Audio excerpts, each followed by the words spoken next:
கிறிஸ்துவுக்குள் பிரியமானவர்களே, கர்த்தராகிய இயேசு கிறிஸ்துவின் நாமத்தினால் உங்கள் அனைவருக்கும் என் அன்பின் வாழ்த்துதலை தெரியப்படுத்துகிறேன். கர்த்தர் இன்று உங்களுக்காக கொடுக்கும் அதிசயமான வசனம் மத்தேயு 12 அதிகாரம் 50வது வசனம். பரலோகத்தில் இருக்கிற என் பிதாவின் சித்தத்தின்படி செய்கிறவன் எவனோ அவனே எனக்கு சகோதரனும் சகோதரியும் தாயுமாய் இருக்கிறான் என்றார். ஹல்லேலூயா. பிரியமானவர்களே, இதை கர்த்தராகிய இயேசு கிறிஸ்து சொல்லுகிறார். பரலோகத்தில் இருக்கிற பிதாவின் சித்தத்தின்படி செய்கிறவர்கள் மாத்திரமே கர்த்தராகிய இயேசு கிறிஸ்துவுக்கு சகோதரரும் சகோதரியுமாக தாயுமாக இருக்கிறார்கள். ஹல்லேலூயா. பிரியமானவர்களே, இந்த சிறியரில் ஒருவனாகிலும் கெட்டு போவது பரலோகத்தில் இருக்கிற உங்கள் பிதாவின் சித்தமல்ல என்று கர்த்தராகிய இயேசு கிறிஸ்து மத்தேயு 18 அதிகாரம் 14வது வசனத்தில் சொல்லுகிறார். பிரியமானவர்களே, ஒருவன் கெட்டு போவது பிதாவின் சித்தம் அல்ல.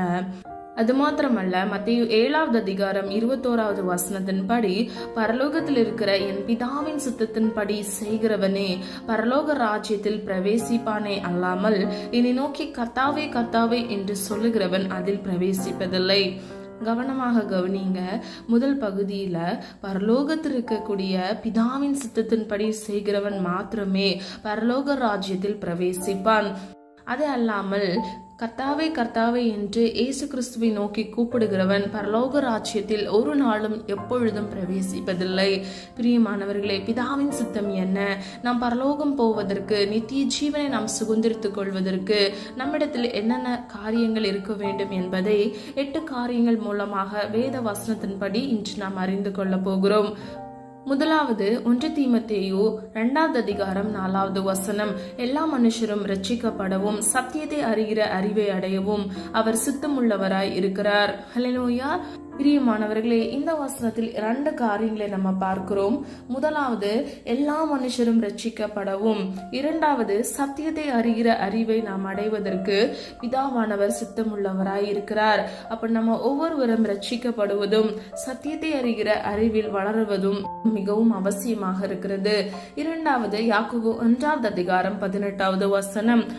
அவர் சித்தம் கொண்டு தம்முடைய சீஷர்களில் நாம் முதற் பலன்களாவதற்கு நம்மை சத்திய வசனத்தினாலே ஜெனிப்பித்தார். ஹல்லேலூயா. பிரியமானவர்களே, நம் ஒவ்வொருவரையும் சத்திய வசனத்தினாலே அவர் ஜெனிப்பித்திருக்கிறார். அப்ப நம்ம ஒவ்வொருவரும் சத்தியத்தை அறிகிற அறிவில் வளர்ந்து வசனத்தினால் பிறக்கிறவர்களாய் இருக்க வேண்டும். வேத வசனத்தில் ஆவியும் ஜீவனும் இருக்கிறது. ஹல்லேலூயா. பிரியமானவர்களே, அந்த ஆவியும் ஜீவனும் உடைய வசனத்தை நாம் தியானிக்கும் பொழுது நமக்குள் பரிசுத்த ஆவியானவர் கிரியை செய்வார். அது மாத்திரமல்ல, சத்திய வசனத்தினாலே நாம் ஒவ்வொருவரும் ஜெனிப்பிக்கப்படுவோம். ஹல்லேலூயா. மூன்றாவதாக 1 தெசலோனிக்கேயர் 4 அதிகாரம் 3வது வசனம். நீங்கள் பரிசுத்தம் உள்ளவர்களாக வேண்டும் என்பதே தேவனுடைய சித்தமாய் இருக்கிறது. ஹல்லேலூயா. பிரியமானவர்களே, நாம் ஆராதிக்கிற தேவன் பரிசுத்தம் உள்ளவர். ஆகவே நீங்களும் நானும் பரிசுத்தத்தை காத்துக்கொள்ள வேண்டும். நாம் பரிசுத்தம் உள்ளவர்களாய் இருக்க வேண்டும் என்பதே தேவனுடைய சித்தமாக இருக்கிறது. நான்காவதாக 1 தெசலோனிக்கேயர் 5 அதிகாரம் 15 முதல் 18வது வசனம். இந்த வசனங்களில் 4 காரியங்களை நம்ம பார்க்க போகிறோம். முதலாவது, ஒருவனும் மற்றொருவன் செய்யும் தீமைக்கு தீமை செய்யாதபடி பாருங்கள். உங்களுக்குள்ளும் மற்ற யாவருக்குள்ளும் எப்பொழுதும் நன்மை செய்ய நாடுங்கள். பிரியமானவர்களே, முதலாவது, ஒருவர் தீமை செய்தால் நம்ம அந்த தீமைக்கு தீமை செய்யாதவாறு நாம் நம்மை பாதுகாத்துக் கொள்ள வேண்டும். இரண்டாவது, எப்பொழுதும் நன்மை செய்வதற்கு நாம் நாட வேண்டும். நம்மால் முடிந்த அளவுக்கு நாம் நன்மைகளை மாத்திரமே செய்வதற்கு முயற்சி செய்ய வேண்டும். மூன்றாவது, எப்பொழுதும் சந்தோஷமாயிருங்கள். நான்காவது, இடைவிடாமல் ஜெபம் பண்ணுங்கள். ஐந்தாவது, எல்லாவற்றிலேயும் ஸ்தோத்திரம் செய்யுங்கள். அப்படி செய்வதே கிறிஸ்து இயேசுவுக்குள் உங்களை குறித்து தேவனுடைய சித்தமாக இருக்கிறது. ஹல்லேலூயா. பிரியமானவர்களே, முதலாவது நம்ம தீமைக்கு தீமை செய்யக்கூடாது. எல்லாவற்றிலேயும் நன்மை செய்ய நம்மை நாட வேண்டும். எப்பொழுதும் நாம் சந்தோஷமாக இருக்க வேண்டும். நம்ம வாழ்க்கையில எத்தனையோ சோதனைகள் பிரச்சனைகள் வந்தாலும் கிறிஸ்து இயேசுவுக்குள் நாம் எப்பொழுதும் சந்தோஷமாக இருக்க வேண்டும்.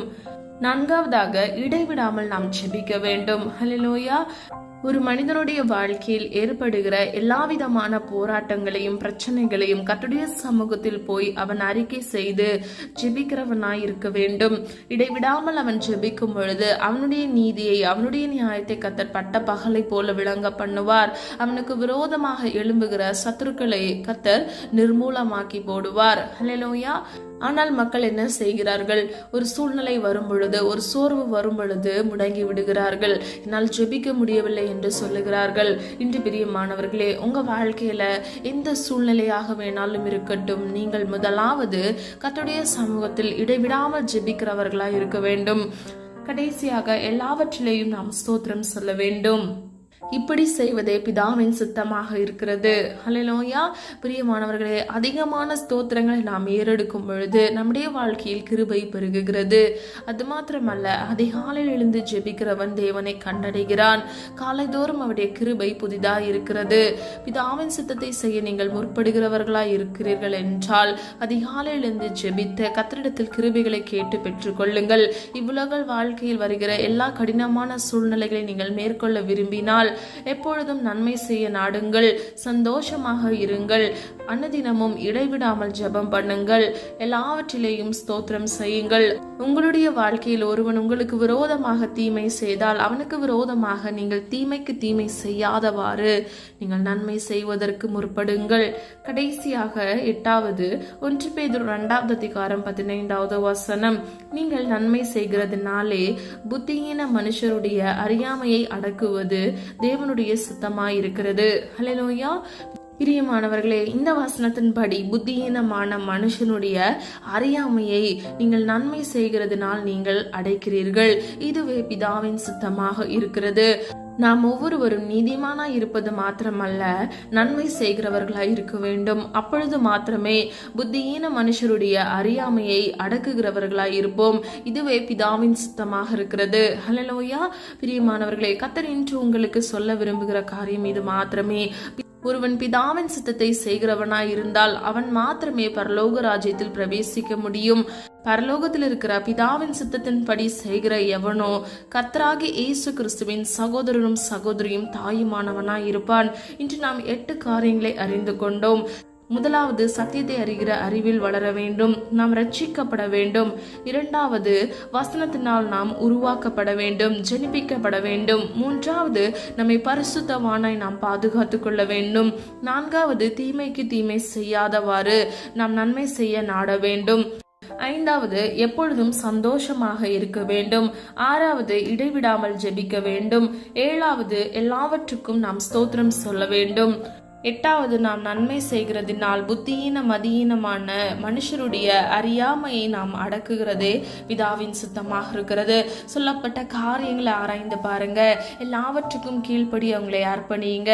பிரியமானவர்களே, கீழ்ப்படுகிற ஒவ்வொருவருக்கும் கர்த்தர் இறங்குவார். உங்களுடைய வாழ்க்கையில் இருக்கக்கூடிய எல்லா பிரச்சனைகள், கடினமான சூழ்நிலைகளை கர்த்தர் மாற்றி கர்த்தர் உங்களுக்கு என்று வைத்திருக்கிற வாக்குத்தத்தம் பண்ணின ஜீவ கிரீடத்தை நீங்கள் ஒவ்வொருவரும் சுதந்தரித்துக் கொள்வீர்கள். அந்த நித்திய ராஜ்யத்தை, அந்த இளைப்பாறுதல் தேசத்தை நீங்கள் சுதந்தரித்துக் கொள்வீர்கள். ஹல்லேலூயா. நம்ம எல்லாரும் ஒரு மனதாக இணைந்து ஜெபிக்கலாமா? அன்பின் பிதாவே, அப்பா, எங்களை வந்து கரத்தில் ஒப்பு கொடுக்கிறோம். அறிந்தும் அறியாமல் செய்த தவறுகளை மன்னிங்கப்பா. நீர் விரும்புகிற பரிசுத்தம் எங்களுக்கு வேண்டும் அப்பா. உமக்கு பிரியமானதை செய்ய எங்களுக்கு கற்றுத்தாங்கப்பா. பிதாவின் சித்தத்தின்படி நடக்க எங்களுக்கு கிருபை தாங்க தகப்பனே. சத்தியத்தை அறிவீர்கள், சத்தியம் உங்களை விடுதலையாக்கும் என்று சொன்ன வசனத்தின்படி இன்று அப்பா நாங்கள் அறிகிற சத்தியத்தை எங்களுக்கு போதித்து உணர்த்தினீரே, அதற்காக நன்றி அப்பா. எங்களிடத்தில் அநேக குற்றங்களும் குறைகளும் இருக்கிறது, தயவாய் மன்னிங்கப்பா. அக்காலை தோறும் கிருபை புதிதாக இருக்குமே, புது புது கிருபையினால் நன்மையினாலும் அப்பா உடைய பிள்ளைகளை அலங்கரிங்க, திருப்தியாக்குங்க. எப்பொழுதும் சந்தோஷமாக இருக்க கிருபை செய்யுங்க. சத்தியத்தை அறிகிற அறிவில் வேரூன்றி வளர பிள்ளைகளுக்கு கிருபை கொடுங்க. ஒவ்வொருவரும் ஆண்டவரே பாவத்தை வெறுத்து ஆண்டவரே ரட்சிப்புக்குள்ள கடந்து வர கர்த்ததாமே கிருபை செய்யுங்க தகப்பனே. எல்லாவற்றிலேயும் எப்பொழுதும் சந்தோஷமாக இருக்க பிள்ளைகளுக்கு கிருபை செய்யுங்க. எப்பொழுதும் ஆண்டவரே மன நிறைவுடன் காணப்பட கிருபை செய்யுங்க. எப்பொழுதும் இடைவிடாமல் ஜெபிக்க, உம்மோடு சம்பாஷிக்க பிள்ளைகளுக்கு கிருபை கொடுங்கப்பா. பிதாவின் சித்தத்தின்படி செய்கிறவன் மாத்திரமே பரலோக ராஜ்யத்தில் பிரவேசிப்பானே தகப்பனே. நாங்கள் பிதாவின் சித்தத்தின்படி செய்ய எங்களுக்கு கிருபை தாங்க தகப்பனே. அல்லும் பகலும் நன்மை செய்ய நாட எங்களுக்கு கிருபை செய்யுங்க தகப்பனே. எங்களை தகுதிப்படுத்துங்கப்பா. பிள்ளைகளின் கையின் பிரயாசத்தை ஆசீர்வதிங்கப்பா. பிறர்களுக்கு தான தர்மங்களை மிகுதியாக செய்கிற பிள்ளைகளாக பிள்ளைகளை மாற்றுங்க தகப்பனே. பிதாவின் சுத்தத்தை செய்ய கிருபை செய்யுங்கப்பா. புத்தியின மனுஷனுடைய அறியாமையை அடக்குவதற்கு பிள்ளைகள் நன்மை செய்கிறவர்களாய் மாற கிருபை செய்யுங்க தகப்பனே. எல்லாவற்றிலையும் ஸ்தோத்திரம் செய்து இவ்வுலக வாழ்க்கையில் ஆண்டவரே பிள்ளைகளுக்கு விரோதமாக எழும்புகிற சத்துருக்களின் தந்திரங்களை இயேசுவின் நாமத்தினால் நிர்மூலமாக்குங்கப்பா. எல்லா சூழ்நிலைகளும் எப்பொழுதும் சோத்திரம் செய்து அவர்கள் முன்னேறி நடக்கிறவர்களா இருக்க வேண்டுமாப்பா. பிற மனிதர்கள் பிள்ளைகளுக்கு விரோதமாக தீமையை செய்தாலும் அந்த தீமைக்கு தக்கதான தீமையை அவர்கள் செய்யாதபடிக்கு அவர்கள் நன்மையை செய்ய நன்மையை நாட கர்த்தர் தாமே கிருபை செய்யுங்க. அப்படியே நீ செய்கிறதற்காக நன்றி அப்பா. இந்த 8 விதமான காரியங்களும் ஆண்டவர் உடைய பிள்ளைகளுடைய வாழ்க்கையில் ஆண்டவர் நடைமுறைப்படுத்துங்கப்பா. அதை செய்ய முற்பட கிருபை கொடுங்க தகப்பனே. வசனத்தினால் ஜெனிப்பிக்கப்பட கிருபை செய்யுங்கப்பா. வசனத்தில் ஆவியும் ஜீவனும் இருக்கிறது ஆண்டவரே. என்னோடு இணைந்து ஒரு மனதாய் ஜெபிக்கிற நம்முடைய பிள்ளைகளுக்கு ஆண்டவரே 8 விதமான காரியங்களும் அவர்களுடைய வாழ்க்கையில நடைமுறையாக செய்ய கர்த்தர் தாமே கிருபை செய்யுங்க. ஒவ்வொரு பிள்ளைகளையும் காத்துக்கொள்ளுங்க, கிருபை செய்யுங்க. பிள்ளைகளுடைய தேவைகளை சந்திங்க. இவ்வுலக வாழ்க்கையில் பிள்ளைகளுக்கு இருக்கக்கூடிய எல்லா பிரச்சனைகள், கடன் பாரங்கள், வியாதிகள், வறுமைகள் எல்லாவற்றிலும் இருந்து இயேசுவின் நாமத்தினால் ஒரு விடுதலையை கட்டளையிட்டு ஜீவனுள்ள சாட்சியாக உடைய பிள்ளைகளை மாற்றுங்கப்பா. நிறப்படியை செய்கிறதற்காக நன்றி. நல்ல சமாதானத்தை கட்டளையிடுங்கப்பா, சந்தோஷத்தை கட்டளையிடுங்கப்பா. போக்கிலும் வரத்திலும் கர்த்தர் தாமே பிள்ளைகளோடு கூட இருந்து பிள்ளைகளை வழிநடத்தி செல்லும்படியாக ஜெபிக்கிறேன் ஆண்டவரே. குடும்பமாக ஆண்டவரை ஆராதிக்க உடைய நாம மகிமைக்கென்று அப்பா பிள்ளைகள் எழும்பி பிரகாசிக்க பிள்ளைகளுடைய தலையை நீர் உயர பண்ணுங்க தகப்பனே. ஜீவனுள்ள சாட்சியாக உடைய பிள்ளைகளை மாற்றுங்கப்பா. மிகுந்த தான தர்மங்கள் செய்து பிதாவின் சித்தத்தை செய்கிறவர்களாய் உடைய பிள்ளைகளை அப்பா மாற்றுங்கப்பா. அதற்கு உடைய பிள்ளைகளை முதலாவது ஆசீர்வதிங்க தகப்பனே. பிள்ளைகள் வாழ்க்கையில் இருக்கக்கூடிய எல்லா சாபத்தீடான காரியங்கள், சாபங்கள், வறுமைகள் எல்லாவற்றிலும் இருந்து இயேசுவின் நாமத்தினால் விடுதலையை கட்டளையிடுங்க தகப்பனே. ஒருவரும் கெட்டு போவது உம்முடைய சித்தமல்லப்பா. இந்த காணொலியை கேட்டுக்கொண்டிருக்கிற ஒவ்வொரு பிள்ளைகளும் ஆண்டவரே உமக்கு பிரியமானவர்களாய் உம்முடைய சித்தத்தை செய்கிறவர்களாய் மாற கர்த்தர் தாமே கிருபை செய்து ஒரு ஆத்துமா கூட வீணிலே போகாதபடிக்கு கர்த்தர் தாமே ஒவ்வொரு பிள்ளைகளையும் சந்திங்கப்பா. பிள்ளைகளின் மன விருப்பத்தை ஆமென்று உம்முடைய சித்தத்தின்படி நிறைவேற்றி கொடுங்க தகப்பனே. தீங்கொன்று மனகாதபடிக்கு தீமையிலிருந்தும் பிள்ளைகளை விலக்கி இயேசுவின் இரத்த கோட்டைக்குள் பாதுகாத்து வழிநடத்துங்கப்பா. இவர்களை மாத்திரமல்ல இவர்கள் குடும்பங்களையும் நீர் பாதுகாத்து வழிநடத்தும்படியாய் ஜெபிக்கிறேன் ஆண்டவரே. நீர் அப்படியே செய்கிறதற்காக நன்றி அப்பா. வேதத்தை தியானிக்க கிருபை கொடுங்க. வேத சத்தியங்களை அறிந்து ஆராய்கிறவர்களை உடைய பிள்ளைகளை மாற்றுங்க. அது மாத்திரமல்ல குழந்தை பாக்கியம் இல்லாமல் குழந்தை செல்வத்திற்காக காத்திருக்கிற நம்முடைய பிள்ளைகளின் கர்ப்பத்தின் கனியை கர்த்தர் ஆசீர்வதித்து பிள்ளைகளுடைய தலையை நீர் உயர பண்ணுங்க தகப்பனே. எந்தெந்த பிள்ளைகள் ஆண்டவர் எந்தெந்த இடங்கள்ல அவமானப்பட்டு இருக்கிறார்களோ தகப்பனே அந்த இடத்துல நம்முடைய பிள்ளைகளின் தலையை நீர் உயர பண்ணுங்கப்பா. யாக்கோபின் தேவன் எங்களுக்கு உயர்ந்த அடைக்கலமாக இருக்கிறீர் தகப்பனே. உம்மை நோக்கி பார்த்த முகங்கள் வெக்கப்பட்டு போவதில்லை தகப்பனே. விசுவாசிக்கிறவனுக்கு எல்லாம் ஆகும் என்று சொன்னீங்களே அப்பா. நாங்கள் ஒரு மனதாய் விசுவாசித்து ஜெபிக்கிற ஆண்டவரே. எங்கள் வாழ்க்கையில் இருக்கக்கூடிய எல்லா துக்கங்களை சந்தோஷமாக மாற்றுங்கப்பா. சமாதானத்தின் தேவன் உடைய பிள்ளைகளுக்கு சமாதானத்தை கட்டளையிடுங்க, ஆசீர்வதிங்க, பாதுகாத்துக் கொள்ளுங்க. ஒவ்வொரு பிள்ளைகளையும் இயேசுவின் இரத்த கோட்டைக்குள் மூடி மறைத்து பாதுகாத்து வழிநடத்தும்படியாய் ஜெபிக்கிறேன். உம்முடைய நாமம் மகிமைப்படுவதாக. ஜெபித்த ஒவ்வொரு ஜெபங்களுக்கும் ஆமென் என்று பதில் கொடுக்க போகிறீர். அதற்காக நன்றி. இயேசுவின் மூலம் ஜெபிக்கிறோம் பிதாவே, ஆமென். God bless you. பிரியமானவர்களே, இந்த வீடியோ உங்களுக்கு பிடிச்சிருந்துச்சுன்னா லைக் பண்ணுங்க, சப்ஸ்கிரைப் பண்ணுங்க, பெல் ஐக்கான் கிளிக் பண்ணுங்க.